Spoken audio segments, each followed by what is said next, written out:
The participants of the session of the second international forum, BRICS Plus, Business Forum AI BRICS Plus of AI Journey. The moderator of the session, the first deputy chairman of the executive board of Sberbank, Alexander Vedyakhin. Igor Kozhin, the head of the Center of the International Industrial Cooperation of UNIDO in the Russian Federation. Yanjing, the secretary of the committee of the Communist Party of Shanghai Scientific Research Institute of the AI. Martin Kohlhauser, managing partner of ChuckVC. Amirhossein Momeni, the head of AI section of the Center for the Development and Progress under the President of Iran. Reinaldo dos Santos, the national president of the Brazilian Association of Professionals and Companies in Telecommunications, Internet of Things, and AI. John Sinemli, the CEO of the Turkish initiative in AI. Redouane Haloui, the president of the Moroccan Federation of the High-Tech Companies and the African Federation of the Digital Companies. Ajith Abraham, professor, vice chancellor of SAIRI University.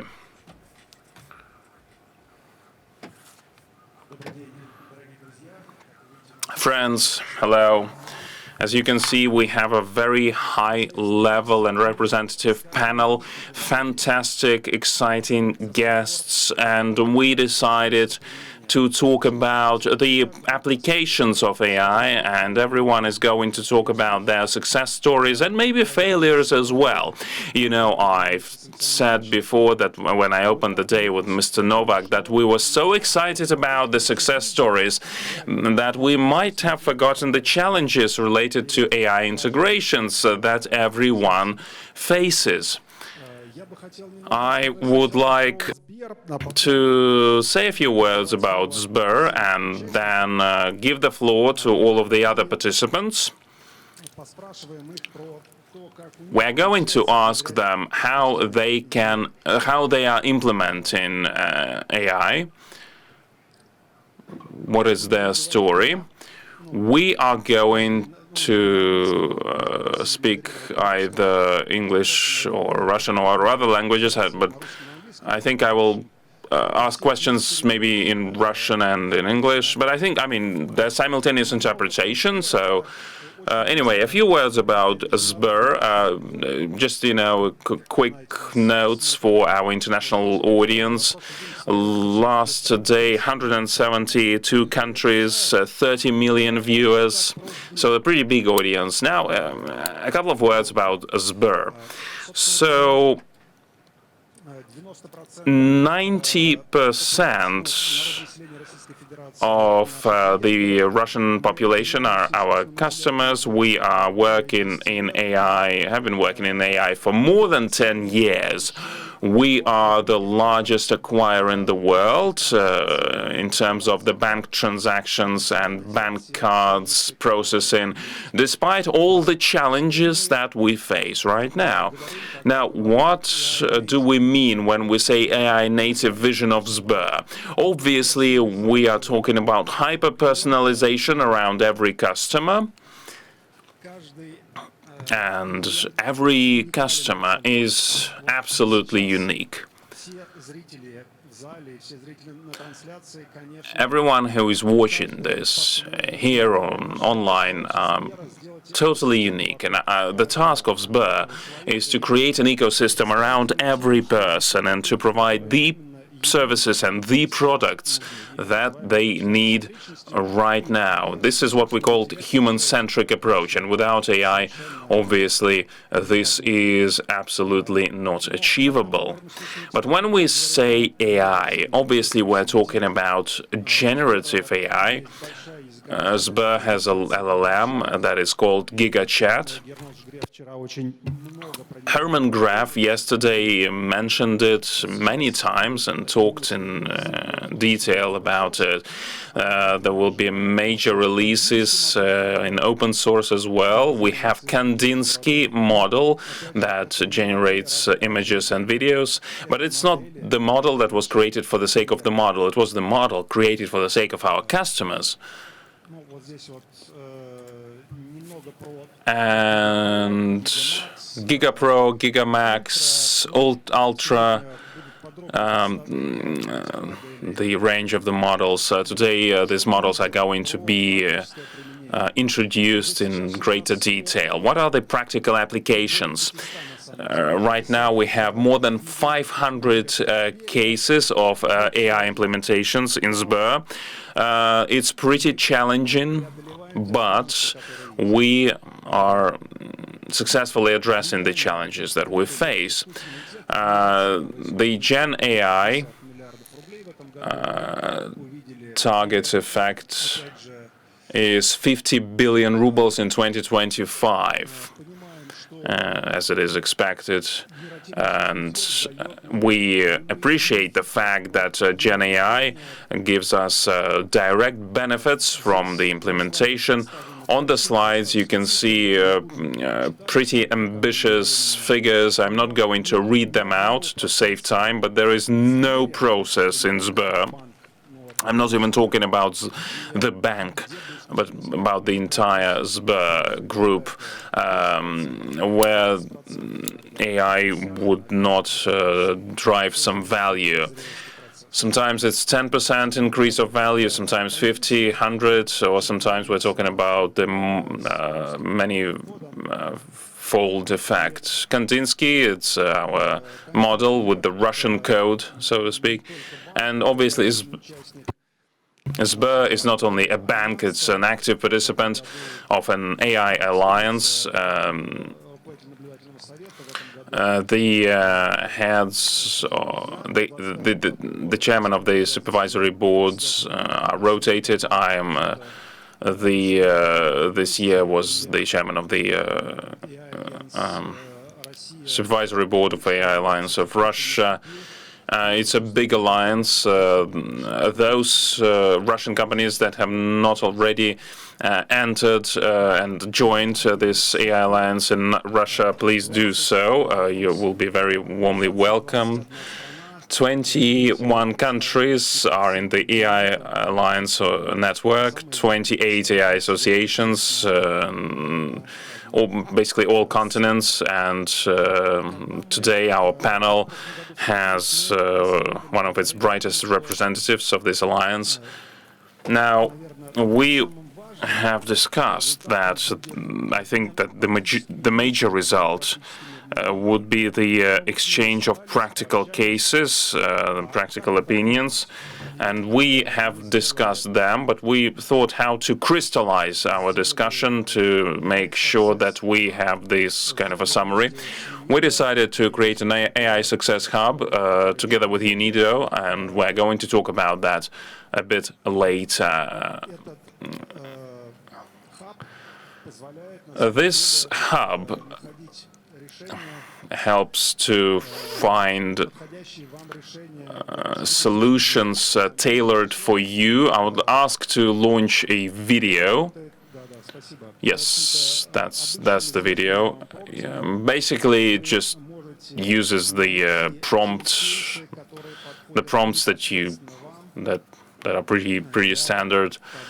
You can find the cases that you need to address your specific business task, and you can select the case that is tailored for you, that is in line with your ambitions. And I would ask you to use this. I invite you to use this hub. It's an international. It's a collection of international cases, international experience.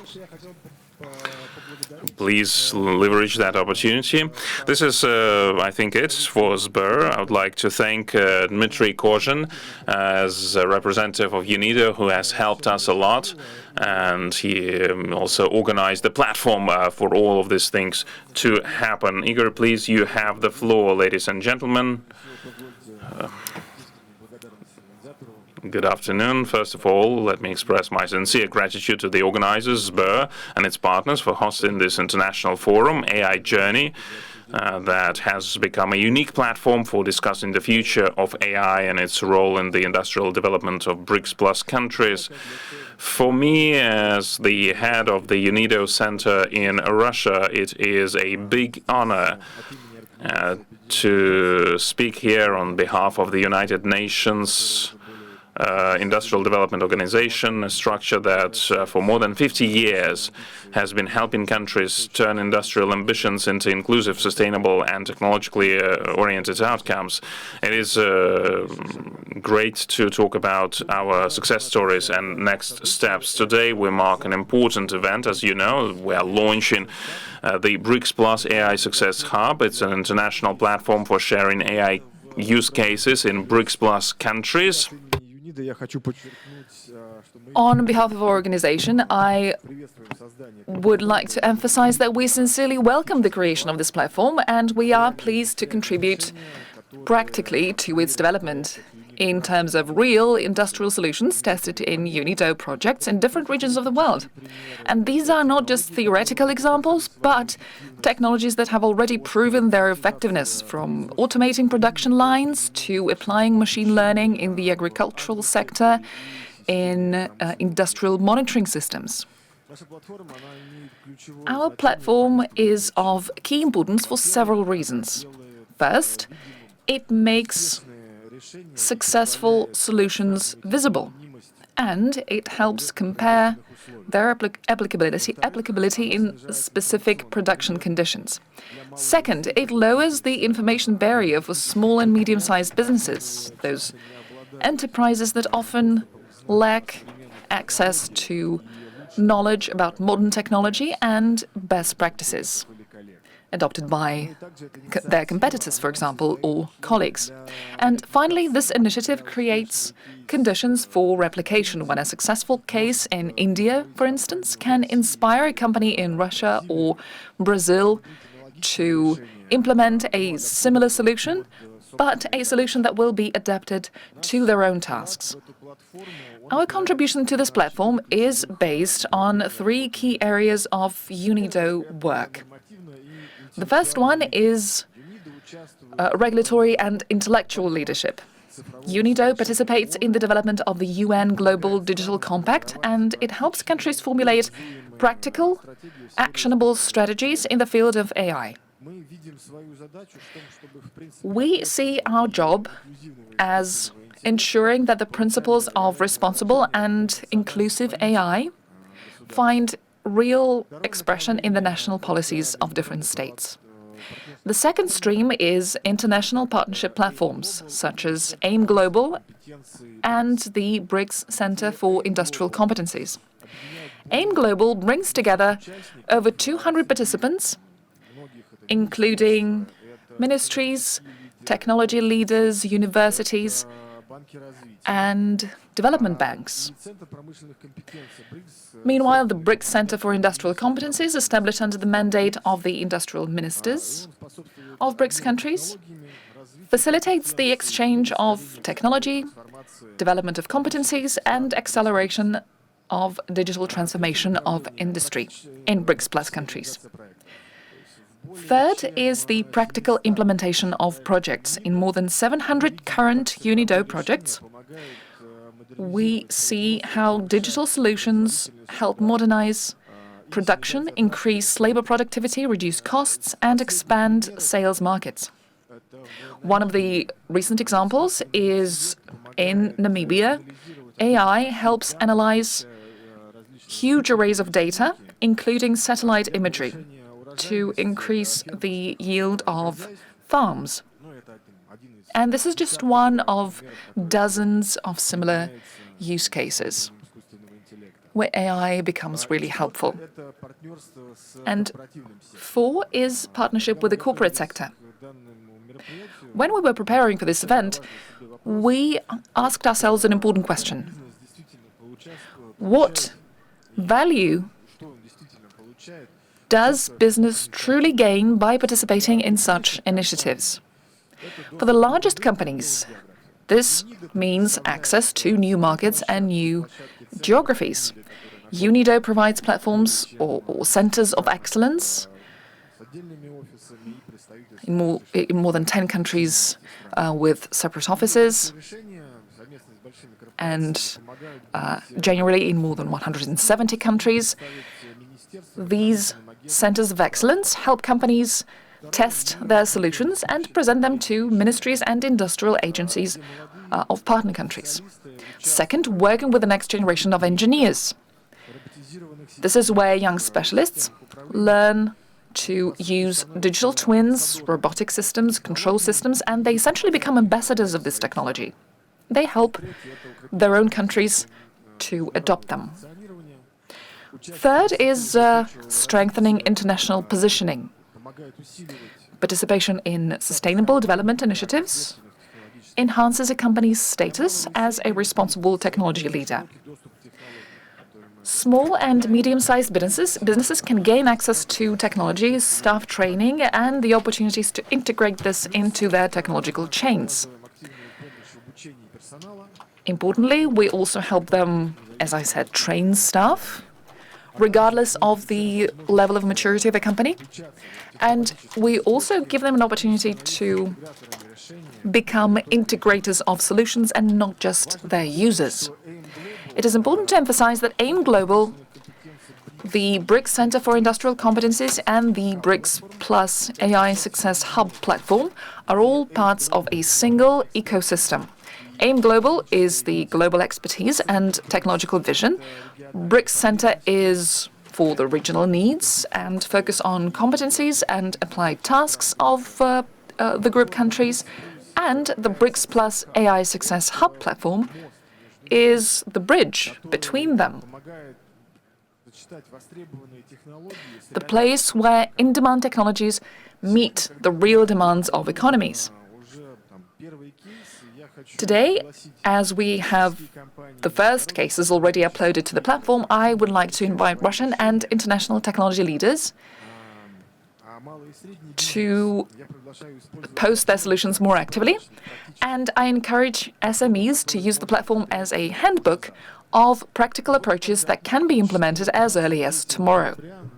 Let me also note that on November 23rd, at the UNIDO General Conference in Riyadh, we will present the new platform to the international community, and we will be talking about cooperation with Sber and Russian partners.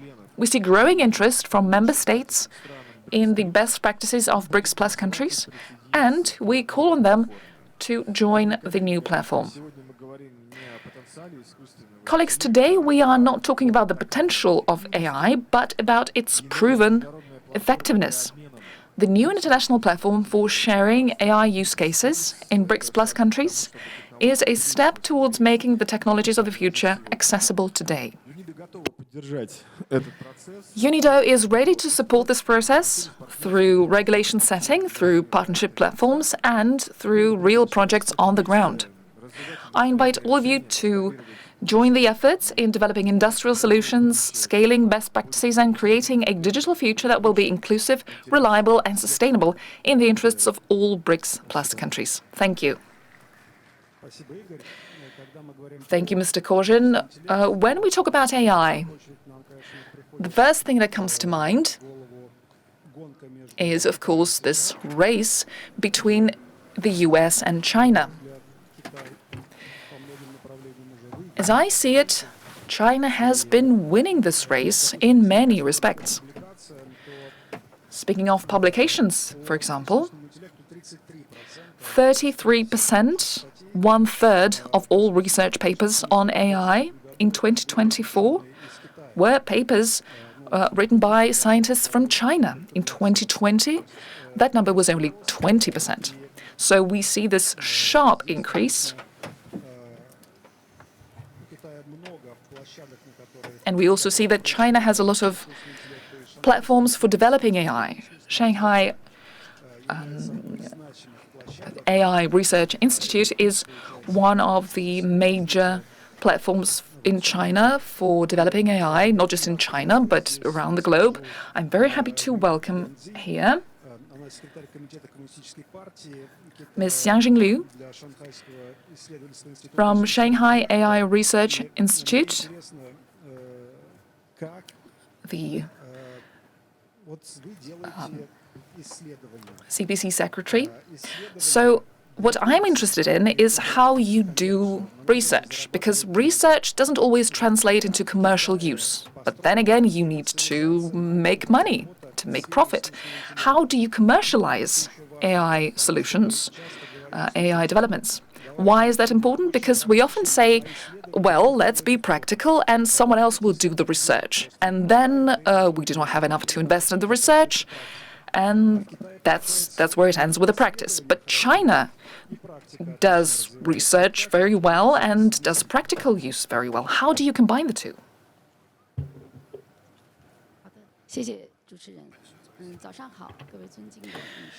Thank you very much, Mr. Vedyakhin.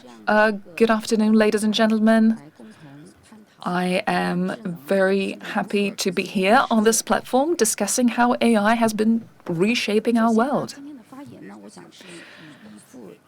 I would like to begin my speech today with a painting. This painting was created in 2019 by Professor Zhu from the Central Academy of Fine Arts, commissioned by our institute in Sense Time. It took a year of field research to complete this work. It's called Artificial Intelligence 2019.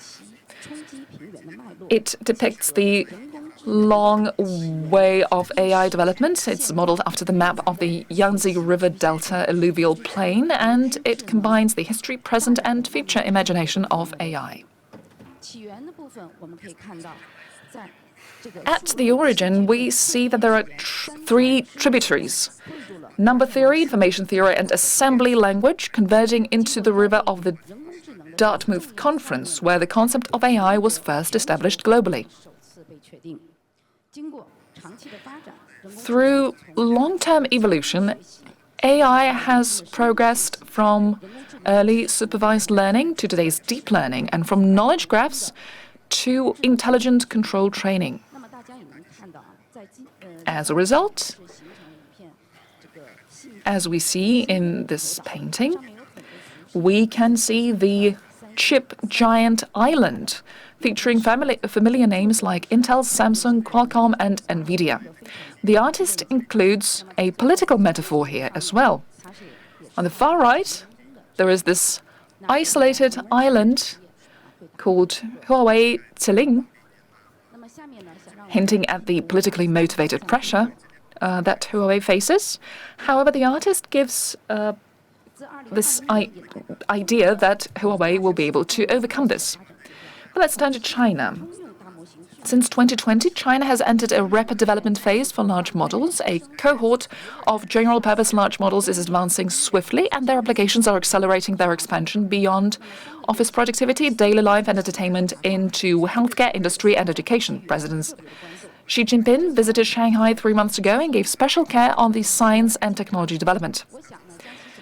During the visit, he said, I would like to summarize this as follows. AI is the technology of the younger generation, and at the same time, AI needs global cooperation.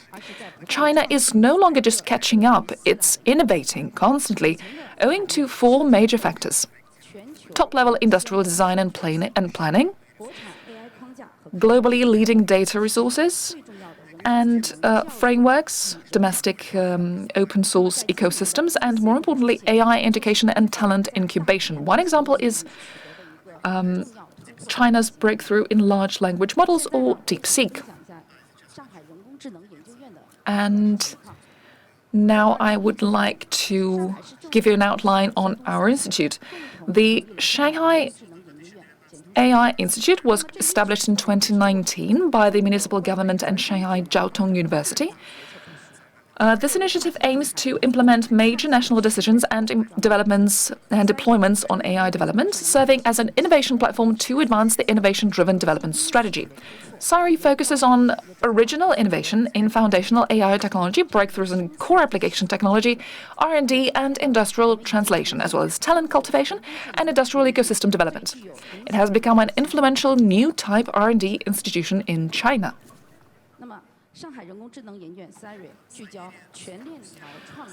Focused on full-chain innovation paradigm leading standard setting, SAIRI employs a demand-driven R&D model. Guided by major scientific and engineering challenges, it has established a complete closed loop from fundamental research, technological breakthroughs, result translation, ecosystem building, and industrial implementation. We have created joint laboratories with a number of companies in robotics, new energy vehicles, smart healthcare, digital finance, and digital government.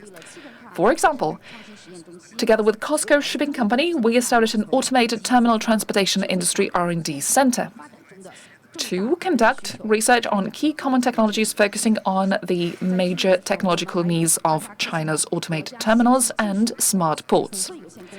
Also, jointly with AI Digital Government Joint Laboratory with Kazakhstan National Information Technologies, we have been striving to build a benchmark case for digital government under the Belt and Road Initiative. Our labs also made breakthroughs in embodied intelligence and humanoid robotics. We have developed China's first commercialized mass production factory for general robots. And so far, we have trained over 1,000 robots in the factory. Based on comprehensive real-world scenarios, we also established the world's first million-scale dataset and full potential hardware platform. I'll give you a close look into our robots.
Beyond those, SAIRI is also a globalized institute, and we always bear this in mind, that global challenges need global cooperation. On July 1st, 2024, at the 78th United Nations General Assembly, a China-led resolution was adopted on enhancing international cooperation on capacity building of AI, with over 140 countries supporting the resolution. This marks the first UN resolution that specifically focused on international collaboration in AI capacity building. The UN has been actively promoting global cooperation in AI governance through the Global Digital Impact, Governing AI for Humanity, as well as a series of industrial reports and white papers. Just as UN Secretary-General Guterres suggested, AI must run on sustainable energy so that it fuels a more sustainable future.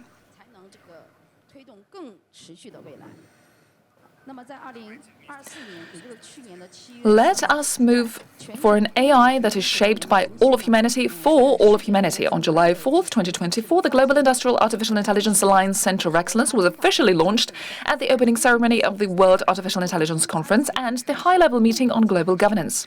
The Minister of Industry and Information Technology and the Director General of the United Nations Industrial Development Organization were jointly inaugurated. Positioned as a crucial hub for international scientific and technological innovation, the Global AI Center of Excellence is dedicated to building a core platform for global AI governance, technology application, and industrial acceleration. In his meeting with Guterres, President Xi Jinping also emphasized that China supports the United Nations in playing a leading role in advancing the reform of the international financial architecture and the global governance of AI.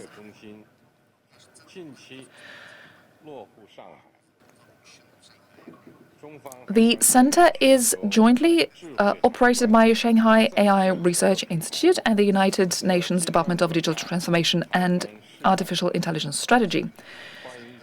We also opened a center of use cases in customs for BRICS countries. We encourage all of you to participate in their work. This center, as I said, is jointly operated by Shanghai AI Research Institute and the UN Department of Digital Transformation and AI Strategy. It is positioned as an international AI guest room and global AI industrial accelerator. We provide services to international organizations, government bodies, research institutes, industry, and enterprise to form a healthy AI ecosystem for global economic and social development. We have now connected with nearly 20 countries and regions. Here is a glimpse of some partners across the world. And I would like to extend our sincere invitation to the guests here today to join our network and work together for a more collaborative future in the field of AI.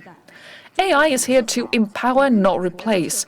China is proud to stand alongside the global community, sharing knowledge, setting standards, and innovating for a future where technology serves humanity. Thank you. Let's build that future together.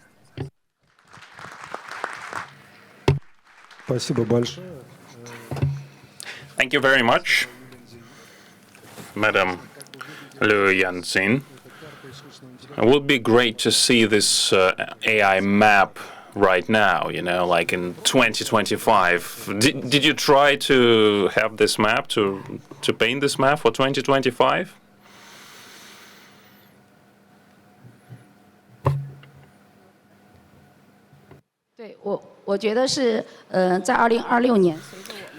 Yes, I think that actually next year we're going to do that. So since we have a lot of models that emerged and we have more and more scenarios, so we're going to change this map, repaint this map, of course, because we have a new stage right now, and also using AGI, we will be able to develop that and create the next exciting topic for this new map. Yeah, I wish you do that. There will be a separate island, maybe a continent that will be responsible for the ROI on AI. It's a huge hype. I think the market is overheated. Stargate, $500 billion. Invest AI in EU, 200 billion euros. It's like multiple trillion investments, 1 trillion, 200 billion. And while the income is like 500, 800, not even the profits. That's the ROI on generative AI. Now, those who are engaged in AI, and right now, obviously, there's more and more investments in AI. Increasingly more investments. And this is a big challenge, not only for the developers, not only of developers of LLMs, but those who use AI. But obviously for investors who, well, invest in AI entrepreneurs, we have Martin Kohlhauser here with us, and I would like to ask him how to transform the AI developments in real and valuable solutions for companies. What investors think about that? How do you select that? Because now you can write AI somewhere in the presentation, whether you have it or not, your market cap will grow dramatically. So how do you choose the companies that you want to invest in, and how do you make sure that these companies perform well, and how your participants in your portfolio, how they get the proper value from the AI? I've been investing as an angel investor in Europe, but for the last 2 or 3 years I'm investing in Russia because we very much believe Я здесь in... предлагаю поаплодировать Мартину. A round of applause here for Martin. Thank you. We very much believe in startups made in Russia, and I was honored, by the way, 1 month ago on the Sber Startup Summit. I was honored to be the most active angel investor in Russia in 25. Accordingly, next step, we are now setting up a fund, which is called ChuckVC. We are investing in AI startups in seed phase. We're setting up right now, but the deals flow has already started. And for today's sessions, I have checked that we've analyzed like 220 startups within the last month. And I was wondering what they are doing, what they're actually doing, and I want to share this with you. 10% are working on process acceleration, 10% aimed on cost optimization, 20% targeted forecasting and analytics, and 50% focus on automation. So the key insight is clear. Automation stands out. It brings measurable results, and it's reducing routine work so people can focus on more creative tasks. So what makes AI startups succeed? I want to point out 3 factors. The first is a clear vertical focus. The whole world is now watching at startups, is seeking for startups that are vertical AIs. It means you have to understand who is your client. It's maybe experts, it's maybe SMB, it's maybe corporates. You should focus on geography, on industry, and of course on the right delivery model. So you maybe can quickly set up a SaaS model, but if you work with corporates, they want on-premise, and that's a very different story, a very different focus. So the second thing is step-by-step integration. What does it mean? If you start with pilot projects, you have to identify real business pains, and you have to spend a lot of time and resources on UX. Means if you have the best application in the world, but the end user doesn't understand or doesn't like it, you have no chance. So this is one of the key points I really want to focus here. AI from startups isn't sold. It's proven in small steps. This is very important. Tell this to all the founders out there because they think I have the nicest product, everybody should like it just like me. But no, they will like it if they understand it and they love it and they will use it if you integrate in small steps. So that's the second point. The third is you have to understand and survive, visit the full business deal cycle. What does it mean? You come up with a nice product, but you have to show resilience.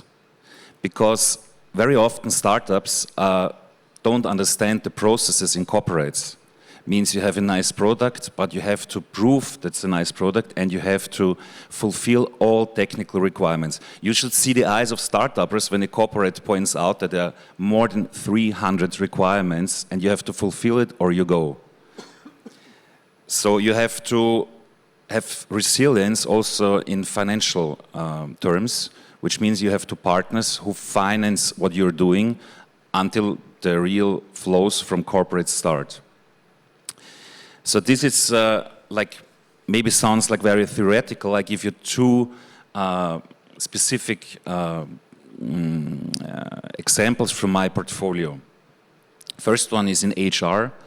You know, in recruiting, you have very, very different processes. And you know, recruiters are those guys who open their browser and they have like hundreds of tabs open because they're looking for the right people. So these startups, Russian-rooted founder, they automated shortlisting of candidates. What does it mean? You need, for example, a C++ programmer, 5 years experience, some other requirements, he should know English, whatever. And you open a job board, maybe LinkedIn or some other, maybe you open your ATS system, and having set these requirements, you get hundreds or thousands of hits. So these guys have invented a tool that makes shortlisting, means this person fits 98%, this person 97%, and so on. And why I'm telling you all this? Because in order to come up with a, let's say, MVP plus, very interesting instrument, it took more than 1.5 years. No turnover, but you want to eat, you need some housing. 1.5 years, somebody has to finance you. And after this, 1 more year to refine UX. Means to make it fit, that people really love to use it and using it. So these guys were like 2.5 years spending on developing the instrument to make it nice. And then within 1 month, they onboarded more than 20 relevant B2B customers, paying customers. From an investment point of view, it's like a textbook story. I was the first investor, then the Stockholm School of Economics took over, they supported them, and after showing tractions, after 2.5 years, they raised the next round, 350,000 euros, which is about 30 million rubles, and now they're doing fine. They can develop their product and go for more clients. So that's the first case. The second case I want to share is a Russian startup, Present Simple AI. These guys are simplifying corporate presentations based on the brand book. What is interesting here, they started as a B2C company. They had something like 700,000 registrations during first year, students, teachers, experts, and then they pivoted to corporate, to B2B customers. Which is not very easy because you get a lot of technical requirements, security requirements, and so on. But they did fine. This year, they already realized 5 pilot projects. One of them, we're very proud of that, in Sber marketing. A lot of people using this software. And from an investment point of view, I was again the first angel investor believing in this idea. I was introducing them to 2 other angel investors, one just giving money, other one giving expertise in the industry and network, and a small fund. Now they have these pilots, now they have the B2B tractions, they know what they're doing, they know what they're not doing, very important. They are ready maybe for the next step to go to BRICS, because it's a very interesting product, not only for Russian companies. And so now two funds want to provide the next finance round. So in a nutshell, what I'm talking here, beyond the model itself, what truly matters is integration, persistence, and focus. Integration, persistence, and focus. Doesn't sound very technical, right? So AI models become commodities, but real value emerges when founders understand industry deeply, solve a specific pain, and stay resilient. And this means for investors and startups alike, surviving the real-world AI deal cycle means thinking less about the size of the model. You should be very flexible in which models you use. Of course, they are also using Sber GigaChat, but they are also using Chinese models. And the very, very focus should be on the problem you solve for your customers. Thank you so much. Thank you. Спасибо большое, Мартин. Martin, thank you very much. I have some questions. You have questions about startups. Have questions about corporate customers. Yes, they have a different approach. But yeah, you need to discuss these concerns. Thank you very much. These were great remarks. Islamic Republic of Iran is our next speaker when we talk about AI and Islamic Republic of Iran. You want to learn more because you want to hear how AI is going to be developed in Iran. So Amirhossein Momeni will now have the floor. He's heading the AI section under the President of Iran. Please, you have the floor, sir. Hello, everyone. Good afternoon. I'm honored to be here. It's good. I'm honored to be here today. To answer your question, as I know, many actions are underway in this area. Many projects, many infrastructure projects are defined in my country and are being carried out. I will mention some of them in my speech. There are plans to encourage the big domestic investors to enter the AI field in Iran.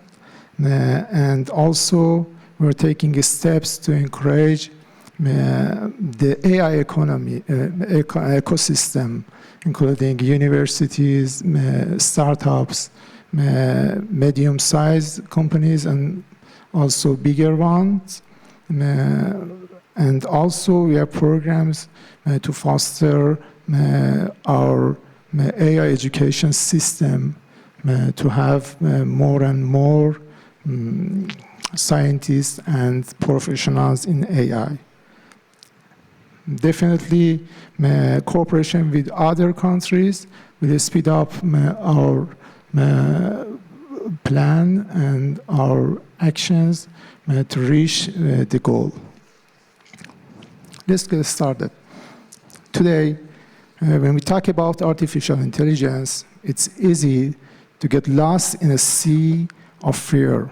Fear of job losses, control, inequality, and exclusion. And some of those fears are not unfounded.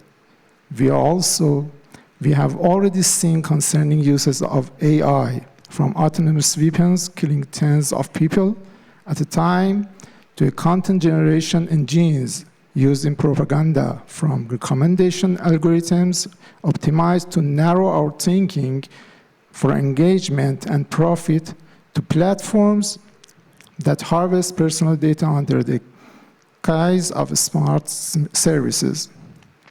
And perhaps most troubling of them, we see a time where even the novel concept of AI safety and ethics is being misused,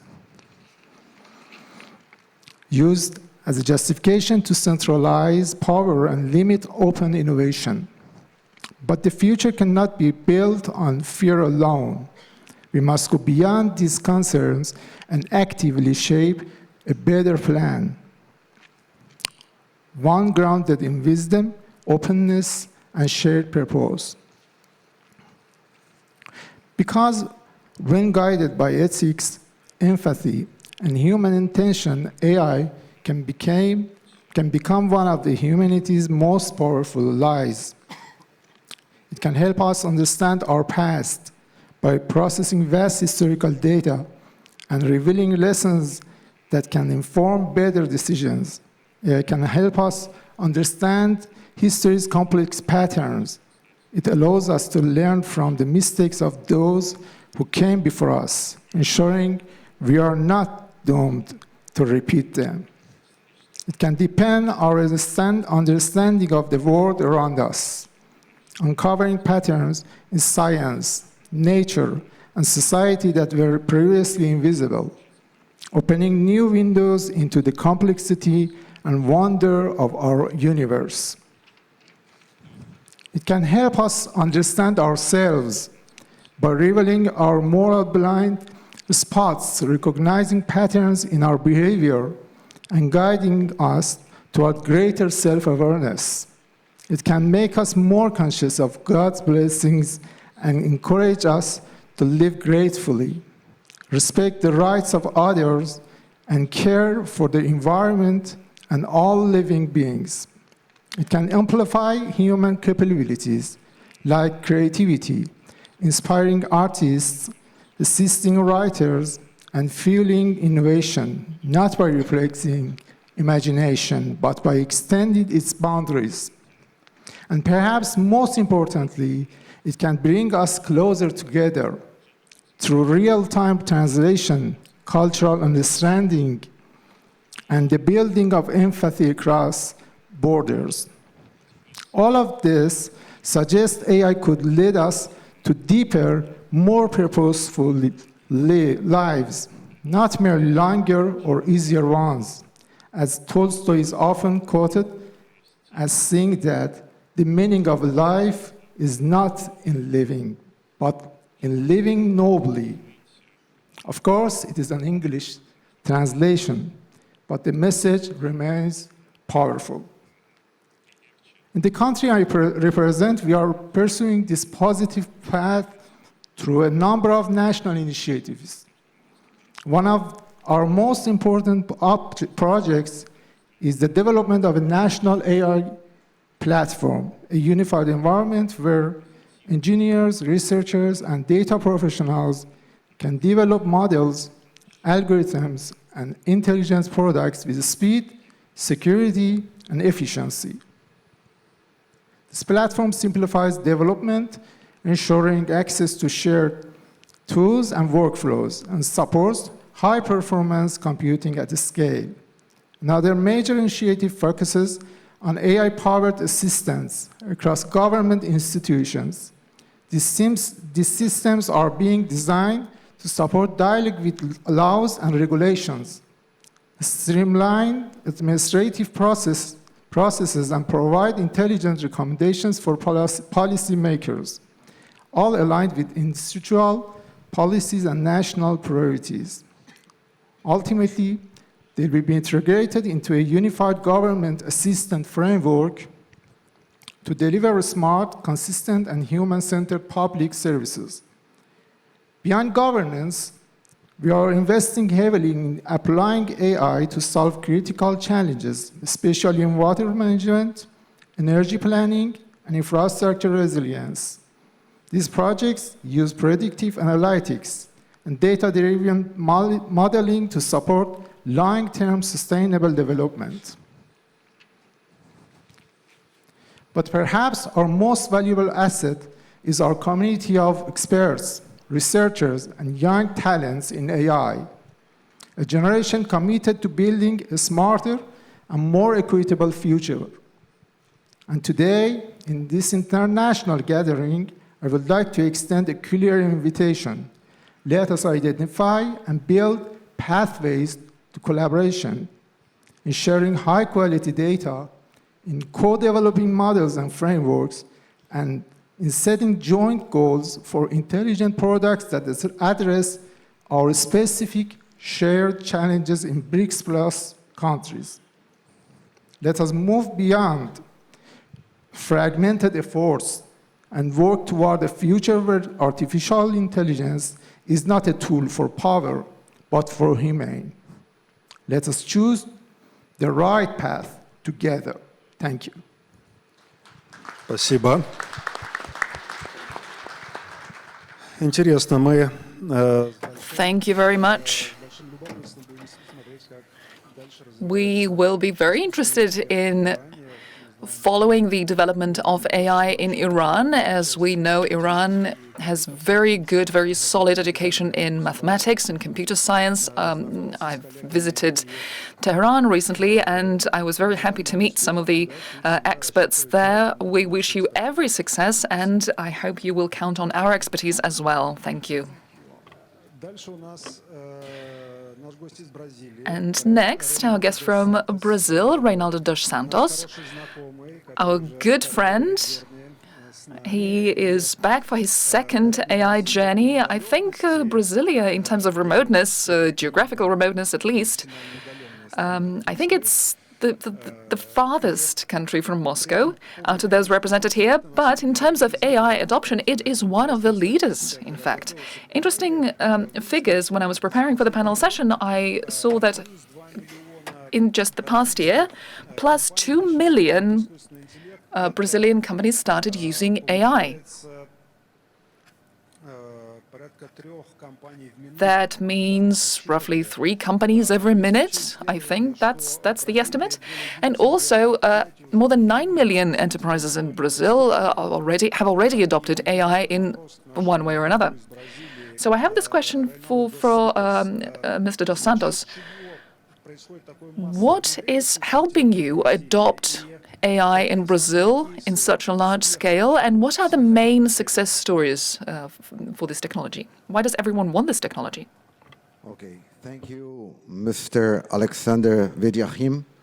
Thank you, dear friends that are listening to me here now, the public present, the panelists. And Brazil has indeed invested quite a lot in AI. You know that Brazil today, at the very same time we are here now, in Brazil, the COP30 is going on there in Brazil. I don't know if you know about that. We are discussing in Brazil about our most important thing, that's the legacy we have received from the past, that's our natural resources. And so I bring you warm greetings of Brazil, of the Brazilian people, who are currently hosting the COP30, as I told you, in the city Belém do Pará, discussing the greatest legacy we possess, that I told you, our planet's natural resources. In that context, while open world leaders, the Brazilian government drew from within our culture and presented to the world a concept. So I'd like to teach you a new word, a Portuguese word, that is multirão. Could you, friends, repeat with me this word, multirão? Can you say that? Multirão. Yeah, multirão is a Brazilian word that comes from our culture. When, for example, in Brazil, we have to build up a house in a village that somebody doesn't have enough resources, they get the friends together and they make the multirão to come together and build a house. And very soon, very quickly, we can do that. Multirão is more than a task force. It's more than cooperation. It's more than union or collaboration. It is a concept that takes the ingredients of all these words that I said and puts on or adds synergy, creating a model of cooperation where peers fuel each other with energy, strength. And I tell you, the result is amazing. It's great. And Brazil implemented this multirão there in the COP30 to put countries together for a purpose that's good for all of us. In Brazil, I'm president of this association called ABERMEST, one entity that practices the multirão in technology. We bring to the same table government, telecom operators, airports, ports, agribusiness, banks, academia, and professionals. And we discuss technology, creating a catalyst environment for cross-sectors relationship, and we promote understanding, solving problems, and innovating solutions. Regarding AI, we have had the joy to see in Brazil a promising future, indeed, because of 2 things. First, the Brazilian government, and second, the private sector. As you said, in Brazil, we are around 26 million companies, and from them, 9 million are using now, as the number you said, Alexander, 9 million companies are using today artificial intelligence. Every minute, 3 companies are joining AI in many areas. In Brazil, our government has created a plan called Brazilian Plan for AI, a plan of investment of 23 billion Brazilian reais, or something like 4.5 billion US dollars for the next 3 years, to promote a leap in the usage of AI in Brazil.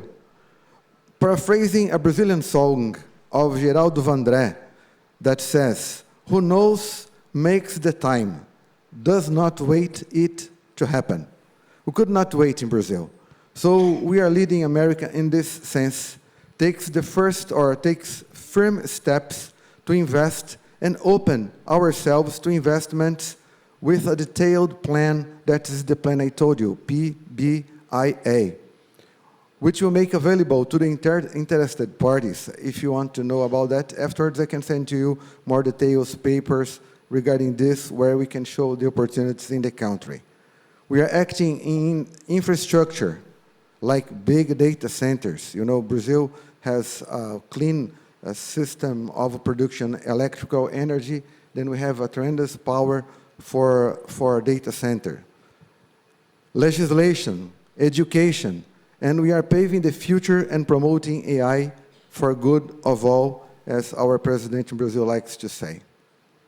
And the results do not stop with the government. Our private market is at full step. As I said, 40% of our private companies are using already it. The majority sees great benefits. A recent research made, those companies are saying that they have seen one increase of 30% in their profit. So they are investing more and more in the usage of AI, but basically they're using AI Brazil for customer services. We are not integrating that deeper, and that's there is where we see many possibilities to go deep, more than just the relationship with customers, but use AI for development of products to put it in the engine of the companies, that we can really increase the profits of company. I think a significant portion of those companies faces a major shortage. That is the specialized AI professionals. 46% of them says we need more professionals in Brazil. So we are looking for partners to increase partnerships in education with our university. Brazil wants to relate to all countries in a multilateral way, doing business, respecting sovereignties, and warranty our own sovereignty. Issues such as the storage of Brazilian data, and also the development of one LLM in Portuguese and Spanish that incorporates our regional knowledge, are central objectives for Latin America and also for Brazil. We want, therefore, to open the doors for business and partnerships aligned with these concepts. Together, we can make a global multi-round where everyone wins, with the final focus of achieving the beneficial AI for all. Just as the J that stands here in the name of our meeting, AIJ stands for join, the union of forces, the Brazilian multi-round shares the same desire of join. So in this spirit, we invite everyone, come, participate in the Brazilian AI market. Our academies are open. Our companies are eager. Our government is active. So long living for the multilateralism, and also long living for the Brazilian multi-round. I thank you.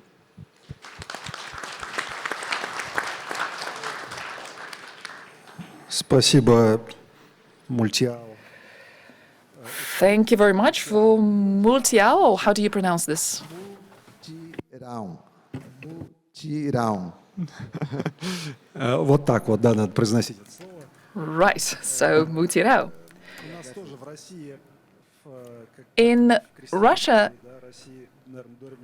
I think that was prior to the revolution among Russian peasants, we had this tradition where people would gather together to build a house together with the whole village. But I don't think in Russian we have a similar concept, a similar word, but we did have this tradition. I think we can borrow the term from your language. But anyway, this approach of collaboration, of gathering together to do something collectively, that's a great concept. Thank you very much for that term, that new word. for this beautiful Brazilian image. I've been to Brazil, and I have tremendous warmth for this country, for all the Brazilians. And as for Turkey, I used to live in Turkey. For about 3 years, I lived in Turkey, in Istanbul, and I worked next to where Mr. Sinemli works.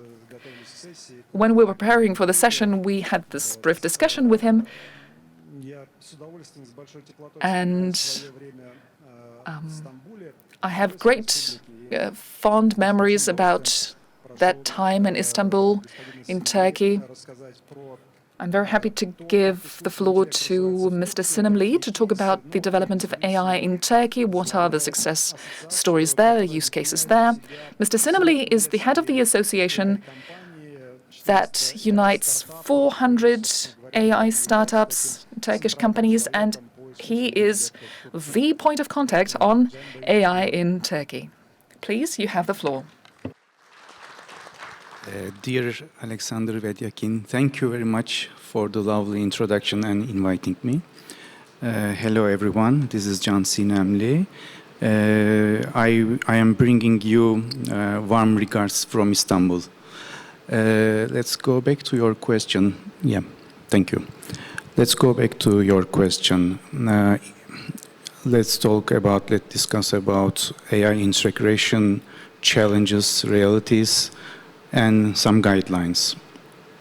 In Turkey, except for the top 300, 400 companies, there is almost no data-driven structuring within firms.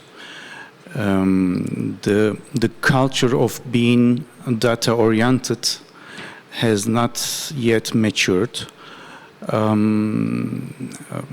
There is a data. Although the data exists, it is not organized or nor clean.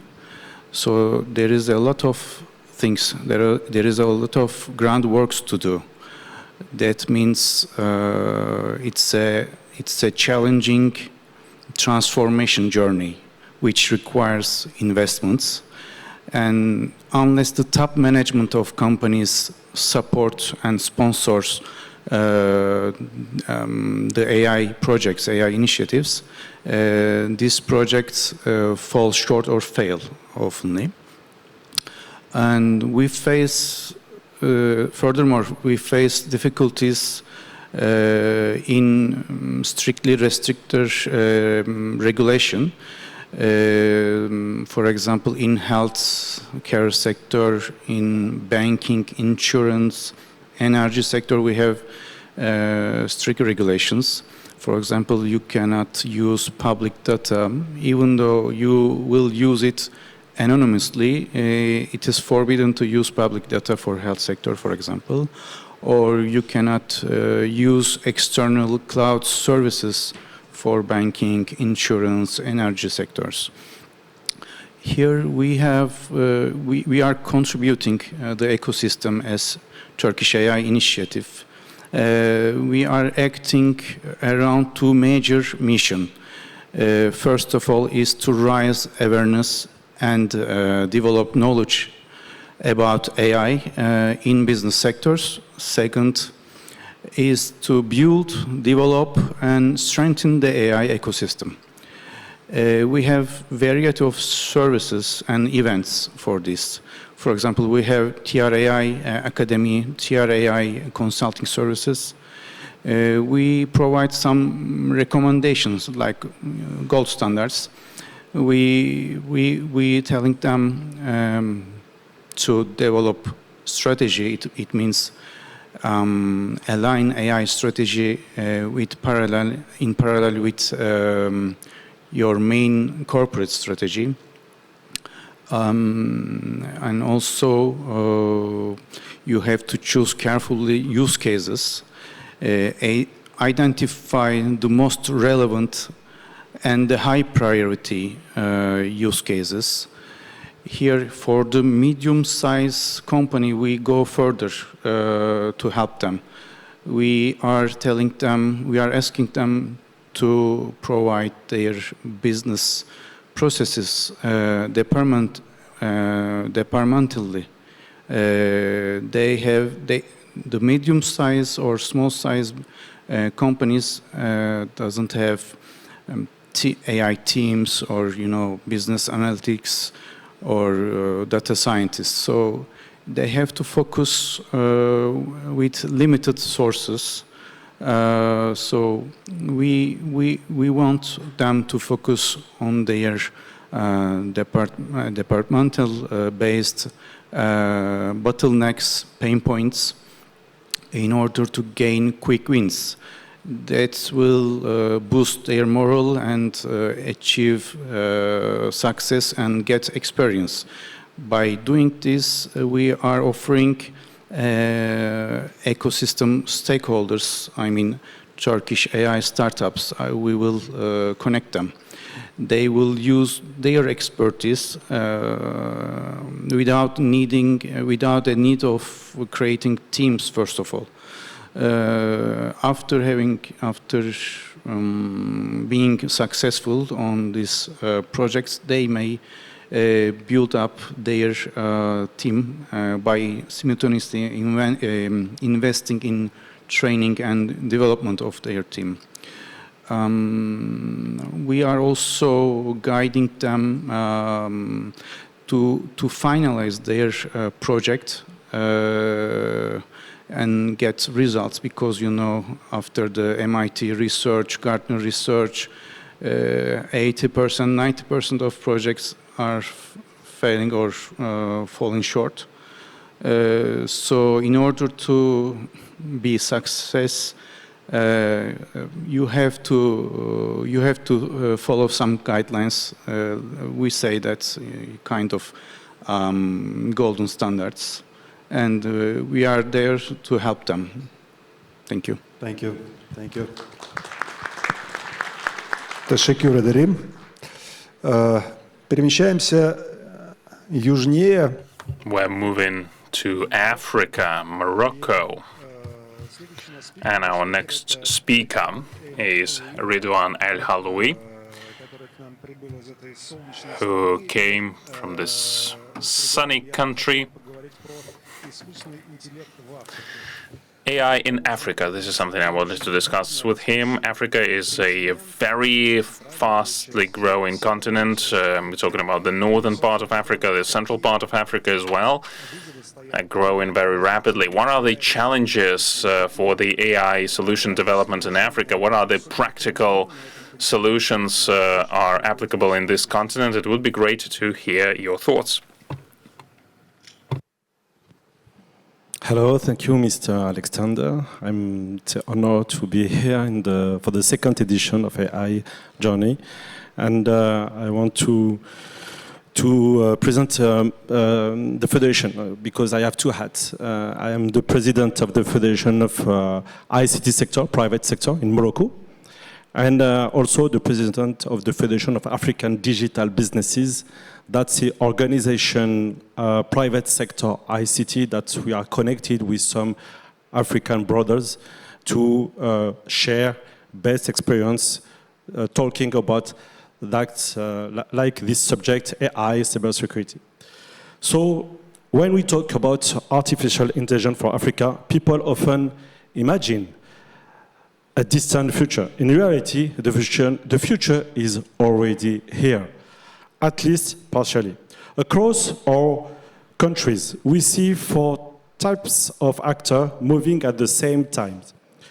Our tech SMEs and startups, for us, it's very important, this definition. Startups, for us, is explorator of innovation. Some companies that's going some place that nobody go. But tech SMEs, that's the builder of digital.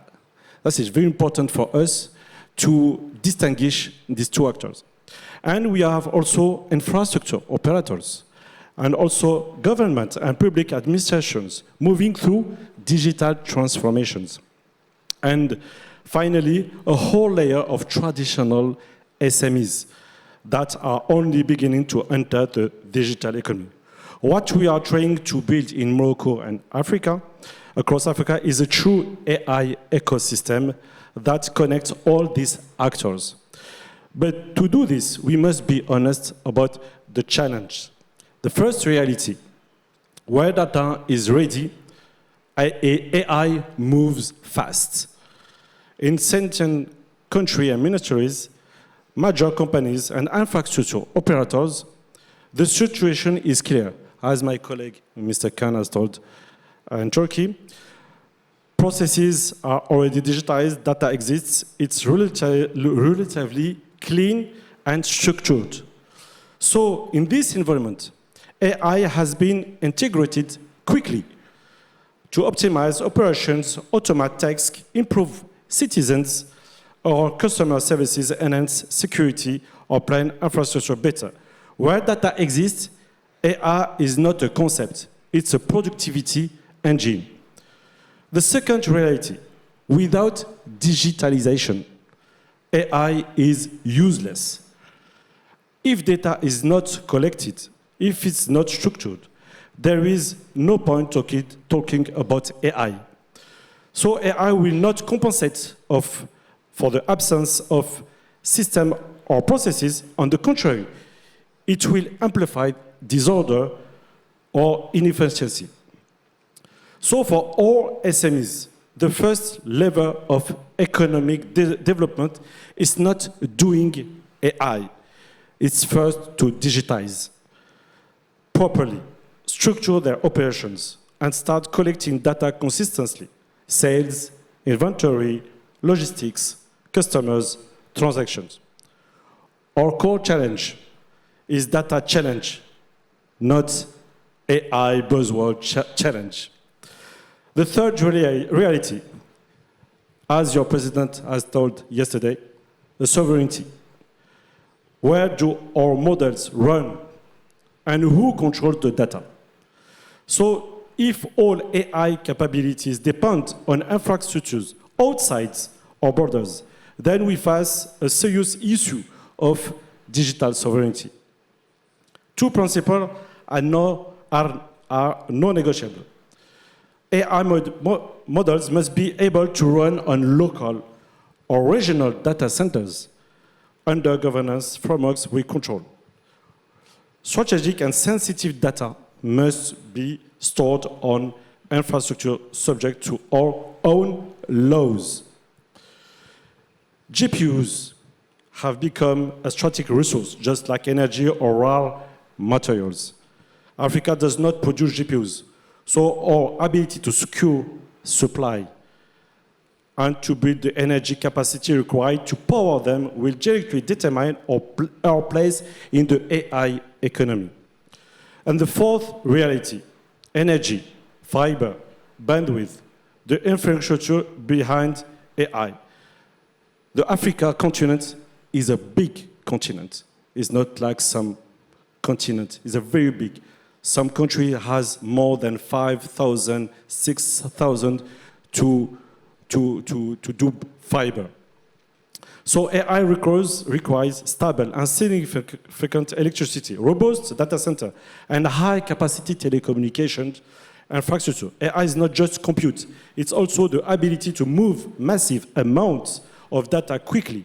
If we want AI to benefit to the whole continent, not just a few capital, we need to develop the foundational infrastructure, energy, connectivity, data center, and cross-border digital corridors. So, my conclusion is Africa should not become a simple consumer market for AI solutions, but elsewhere, with the right infrastructure, data governance, and investment in talent and digitalizations, Africa can become a co-producer of AI with its own priorities and development models. Thank you very much. Спасибо. И наш завершающий спикер. Thank you very much. Our last speaker, Ajith Abraham. Those who were present yesterday at our event, those who were watching it online, have seen how Ajith was answering the questions of Mr. Graf and Mr. Buden. very exciting answers, very exciting insights. Ajith, I have a different question for you. How do you resolve the problems with talents? Because human resources talent is the major factor of success and lack of success for AI implementations. So you, as a professor, what is your take on that? Thank you, Alexander. It's a great honor for me to address this BRICS forum. As an academician today, I will not talk about AI or technology. I guess we have the whole day for tomorrow talking about various aspects. Today, I want to make an appeal or a call to all the members present here. As our member from Brazil talked about Muchirao, we need a Muchirao in a very big way among all nations, all countries, from BRICS Plus to AI Alliance network members, which is expanding at a very big scale. I guess all of us are doing Muchirao in our own way, in our own culture, in our own countries, solving our own problems. But to solve some of our challenging problems facing the world, for example, from climate change, renewable energy, looking at UN-defined sustainable development goals like poverty, justice, equality, life underwater, life above water, green energy. We have to work as a team. It's not just AI, but we need to solve greater problems facing our own nations as well as the planet at large. So today I want to highlight one of our most transformative frontiers. It's a great opportunity. AI and the critical need for deeper scientific cooperation among BRIC plus nations in its development and various applications. AI is no longer an isolated discipline. It is a shared ecosystem, one that demands coordinated research, ethical alignment, and collective innovation. BRICS plus countries already represent more than 40% of the global population and a rapidly expanding share of global R&D investment. By pooling our scientific capabilities, we can craft an AI landscape that is inclusive, adaptable, and responsible. At the heart of this cooperation lie shared laboratories and joint research infrastructures. Imagine cross-border AI hubs where scientists from Sao Paulo, Shanghai, Pretoria, Moscow, and New Delhi, plus other cities in other Alliance network countries, work together on generative AI models, medical imaging, agri-tech, media, and variety of challenging problems facing our society. Joint intellectual property frameworks can protect innovation while ensuring equitable benefit sharing, creating trust among institutions and countries. Another cornerstone of this movement is not just people, but also the idea, the intellectual knowledge. By developing regional talent pipelines, our universities and research centers can exchange scholars, PhDs, and earlier career researchers under unified BRICS program. This accelerates skill diffusion and cultural collaboration, ensuring that our breakthroughs reflect diversity of thought in all areas. However, scientific cooperation must be matched by educational reform. The AI revolution is outpacing the capacity of traditional curricula, which we are usually using in our universities and classrooms. Across BRICS plus institutions, we must modernize our educational programs to embed critical thinking, reasoning, cognitive skills, data ethics, foundations in natural science, and artificial intelligence across disciplines. Such modernization should not stop at university gates. We need a dynamic model of lifelong learning powered by industry-embedded micro-credentials. When corporate and academic partners co-design short, stackable courses in areas such as machine learning, applications in various industries, they make AI skills accessible to working professionals and expand the national innovation base. By aligning curricula to industry needs, we also make reskilling continuous. A data scientist in a manufacturing plant, a doctor using predictive tools, or a lawyer navigating algorithmic complaints, all should be part of one connected learning ecosystem. The BRICS platform provides a scale to make this vision real.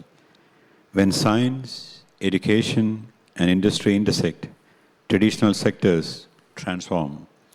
In healthcare, cross-national AI research is already using federated data learning techniques to diagnose disease without compromising privacy. In law, AI-assisted compliance systems are helping harmonize regulations across emerging markets. In manufacturing, collaborative robotics and predictive maintenance systems powered by shared learning datasets are boosting productivity. In finance, AI-driven credit analytics are extending financial inclusion. In agriculture, precision farming guided by satellite data and local crop intelligence is improving yield while conserving resources. All of these frameworks depend on one thing: open, cooperative science built upon mutual trust among BRICS Plus partners. AI is not just a technology, it's an expression of how we imagine our collective future. By investing together in shared labs, unified intellectual property policies, talent exchanges, and co-created educational frameworks, BRICS Plus nations can define a more balanced global AI order, one that prioritizes social impact alongside economic returns. Let this forum mark a renewed commitment to align our scientific strengths to build bridges between classrooms and companies, and to ensure that AI serves humanity's broadest goals. BRICS nations have always been engines of creativity and resilience. Together, through scientific cooperation in AI, we can lead not just innovation, but in shaping a more equitable digital century. Thank you so much.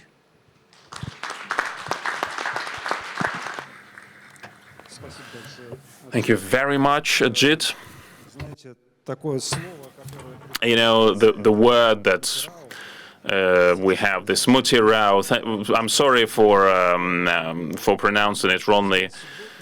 Mutirao is a kind of a Russian word. There is a Russian word, subotnik, you know, we had that in the Soviet time. People gathered together to clean the parks and other things. But anyway, I asked Gigachat to come up with another response. So mutirao can be translated in Russian with another word, maybe, you know, that would relay the essence of this word. Portuguese word, Brazilian word is mutual help, mutual assistance, and mutual support. And I'm really glad that all the speakers were talking about that. This mutirao, this mutual support, mutual understanding, and mutual assistance is the main topic that we are going to use to underpin our cooperation in AI. I'm talking about the International AI Alliance and all our efforts. So I'd like to thank all the speakers, and I'd like to thank all those present here and watching us online. And we're continuing with the second day of AI Journey. Thank you very much. Спасибо спикерам. От нас сейчас будут подарки. Now we are going to present the speakers with case boxes, special presents, special gifts.